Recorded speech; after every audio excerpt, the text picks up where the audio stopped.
Bonjour tout le monde, donc on est rendu au niveau 2 de la réduction d'expression algébrique et c'est le moment où je vous montre comment gérer les parenthèses. Je vais commencer avec l'exemple qui est ici. On pourrait penser à tort qu'en ce moment, on a le droit de rassembler le M et le moins M puisqu'ils sont des termes semblables, mais non. On ne peut pas faire ça parce qu'il faut vous imaginer dans le fond que le moins M qui est ici, il est genre dans la prison des parenthèses, donc il ne peut pas aller rejoindre son ami, le M qui est en avant. Donc, ce qu'il faut faire, c'est trouver une manière de briser cette parenthèse-là. Et la seule manière de briser cette parenthèse-là, c'est de distribuer ce qu'on doit distribuer à l'intérieur.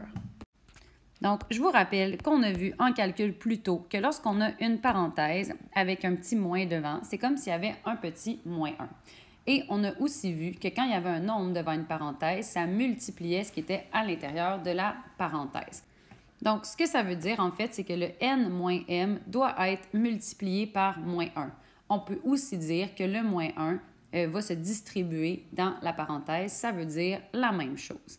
Mais là, habituellement, en calcul, ce que tu faisais, c'est que tu faisais le calcul à l'intérieur de la parenthèse, puis ensuite, tu le multipliais la réponse par moins 1. Mais en ce moment, on ne peut pas faire le calcul qui est dans la parenthèse parce que n moins m, n, ce n'est pas un terme semblable avec le m, fait qu'on n'a pas le droit de les rassembler. Ça veut dire qu'on va devoir multiplier individuellement chacun des termes par moins 1. Donc, on va faire moins 1 fois n et ensuite moins 1 fois moins m. Donc, on commence, on met le petit m qui est ici. Ensuite, ce qu'on doit faire, c'est moins 1 fois n. Ça va t'aider de te souvenir que dans le fond, devant le n, c'est comme s'il y avait un petit 1. Donc, ce qu'on fait, c'est moins 1 fois 1n. Et pour ce faire, on va aller multiplier les coefficients ensemble. Donc, ce qu'on fait comme calcul, c'est moins 1 fois 1. Et ça donne moins 1. Donc, on va obtenir moins 1n. Si on fait le même principe avec le m, donc c'est comme si on avait un moins 1 ici. Donc, ce qu'on doit faire, c'est moins 1 fois moins 1. Moins 1 fois moins 1, par contre, cette fois-ci, ça fait plus 1. Donc, ma réponse, ça va être plus 1m. Maintenant, on peut rassembler les termes semblables ensemble. Ça peut t'aider de mettre ton petit 1 ici. Donc, j'ai un m et j'en ajoute un autre. Ça veut dire que maintenant, j'en ai deux. Et j'enlève aussi mon moins 1n. La seule chose, c'est que le 1 qui est ici, il ne sert à rien. Ça veut dire que dans ta réponse finale, ça va être 2m moins n. Maintenant, je vais vous montrer qu'est-ce qui arrive quand on a un plus devant une parenthèse. Donc, si on se rappelle, on n'a pas le droit en ce moment de rassembler le P avec le moins P parce que le moins P, en ce moment, il est dans la prison de la parenthèse. La seule chose qui va délivrer, dans le fond, nos termes qui sont ici de la parenthèse, c'est si on brise la parenthèse. Et la façon de briser la parenthèse, c'est de distribuer ce qu'il y a à distribuer à l'intérieur. En ce moment, devant notre parenthèse, ce qu'il y a à distribuer, on dirait que c'est juste un plus. Mais dans le fond, il y a un petit 1 ici. Fait que ce qu'on doit distribuer à l'intérieur de la parenthèse, c'est un plus 1. Une autre manière de dire ça, c'est de dire que ce qui est dans la parenthèse doit être multiplié par 1. Donc, on y va. Le premier P, il est tout seul. Ensuite, ce qu'on doit faire, c'est multiplier individuellement chacun des termes par 1.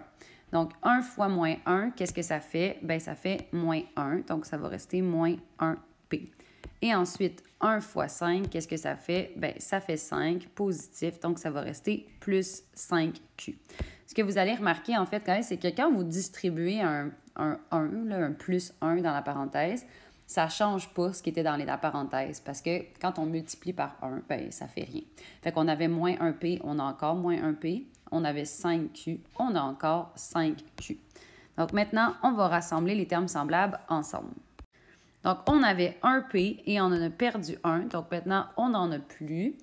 Donc, ça veut dire que la seule chose qui nous reste, c'est 5q. Troisième exemple. Ce qui est particulier avec cet exemple-là, c'est les fractions, le fait qu'il y a deux parenthèses et aussi le fait qu'il n'y a rien devant la parenthèse qui est ici. Donc, premièrement, vous n'avez pas le droit de mettre le terme qui est ici avec celui-là tout de suite parce que les deux sont pris dans chacune leur prison de parenthèse. La seule chose qui va permettre de briser les parenthèses, c'est de distribuer ce qu'il y a à distribuer. Donc, ici, on remarque qu'il n'y a absolument rien devant notre parenthèse. Ça veut dire qu'il n'y a rien à distribuer. En fait, mathématiquement, c'est pas qu'il n'y a rien, mais c'est comme s'il y avait un petit 1. Mais quand on multiplie par 1 quelque chose, ça reste pareil. Donc, c'est pour ça que vous pouvez vous imaginer que c'est comme si on n'avait rien pantoute. Donc, on peut réécrire la première partie telle quelle. Par contre, devant la deuxième parenthèse, on a un moins. Ça veut dire qu'on doit le distribuer à l'intérieur. Comment on le distribue? En fait, il faut vraiment imaginer qu'on a un moins 1. Et quand on a un nombre collé sur une parenthèse, ça veut dire que ça multiplie ce qui est à l'intérieur de la parenthèse. Donc, ça veut dire que chacun des termes va être individuellement multiplié par moins 1. Donc, on commence. Si on fait moins 1 fois 1 sixième x à la 2, bien, moins 1 fois 1 sixième, ça fait moins 1 sixième x à la 2. Ensuite, on distribue le moins 1 sur l'autre terme. Donc, on fait moins 1 fois moins 3 quarts x.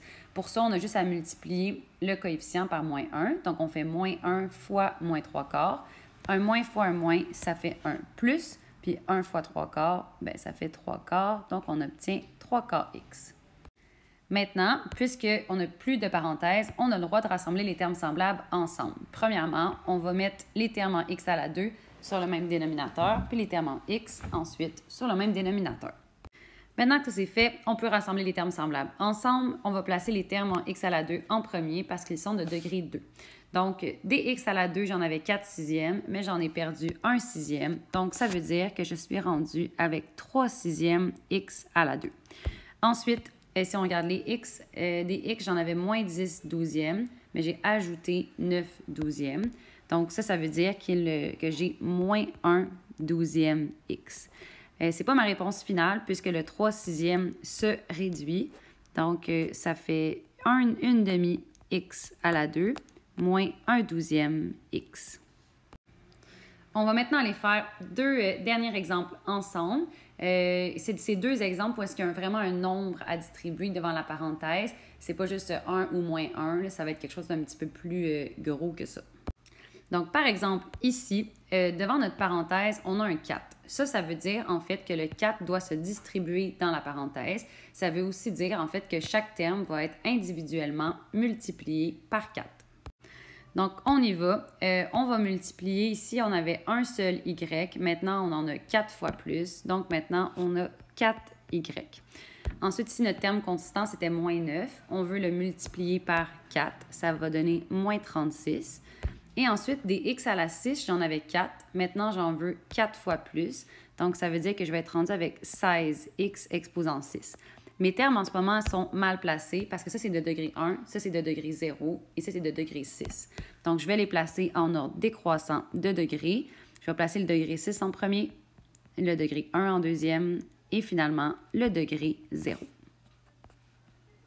Dernier exemple, donc en ce moment, ça pourrait peut-être être tentant de rassembler le 12a exposant 2 avec le 3a exposant 2, mais vous n'avez pas le droit de faire ça parce que le 12a exposant 2, il est pris dans la prison ici, dans sa parenthèse. La seule façon de briser cette parenthèse-là, c'est de distribuer ce qu'il y a à distribuer à l'intérieur. Ou, dans d'autres mots, de multiplier l'intérieur de la parenthèse par ce qui est placé devant la parenthèse. Donc, en ce moment, ce qu'on a devant notre parenthèse, c'est un 2/3. Ça veut dire en fait que le 2/3 va multiplier individuellement chacun des 3 termes qui est dans notre parenthèse. Donc, on y va. Ce qu'on va faire, c'est que le coefficient de mon terme ici, qui est 12, va être multiplié par 2/3. Donc, on fait 2/3 fois 12. Ce calcul-là, vous pouvez le faire à quelque part de brouillon dans votre cahier. Donc, je vais commencer par simplifier ce que je peux simplifier. Maintenant, je vais multiplier numérateur par numérateur. Donc, 2 fois 4, ça donne 8. Et dénominateur fois dénominateur, ça fait 1. Donc, j'obtiens 8 sur 1. Et on va ignorer le sur 1. Donc, je vais seulement obtenir 8. Et donc, ça me fait 2/3 fois 12a à la 2. Ça me fait 8a à la 2. Maintenant, je vais aller faire 2/3 fois a sur 2. A sur 2, on se rappelle que c'est comme si on avait un A sur 2. Ça veut dire que ce que je vais aller faire, c'est 2/3 fois 1/2. Et ça, dans le fond, c'est d'avoir la demi de 2/3. La demi de 2/3, tu peux faire ton calcul à côté, mais moi, je sais dans le fond que ça fait 1/3 A. Après ça, on fait 2/3 fois moins B. Donc, c'est comme si on avait moins 1B. Donc, le moins 1 va être multiplié par 2/3. Et ça va donner moins 2/3 B. Et ensuite, on ajoute le 3A exposant 2. Maintenant que ça c'est fait, on n'a plus de parenthèses. Donc, tu peux rassembler tes termes semblables ensemble. Donc, le 8a à la 2 va aller avec le plus 3a à la 2. Et c'est les deux seuls termes, dans le fond, qui sont semblables. On va commencer par écrire ces termes-là parce que c'est les termes qui ont un degré 2. Donc, des a à la 2, j'en avais 8, j'en ajoute 3. Ça veut dire que maintenant, j'en ai 11. Et ensuite, je vais ajouter le reste. Donc, 1 tiers a moins 2 tiers b. OK, et voilà. Donc maintenant, vous savez quoi faire quand il y a un plus devant une parenthèse, quand il y a un moins devant une parenthèse, quand il n'y a rien devant la parenthèse ou quand on a un nombre devant notre parenthèse.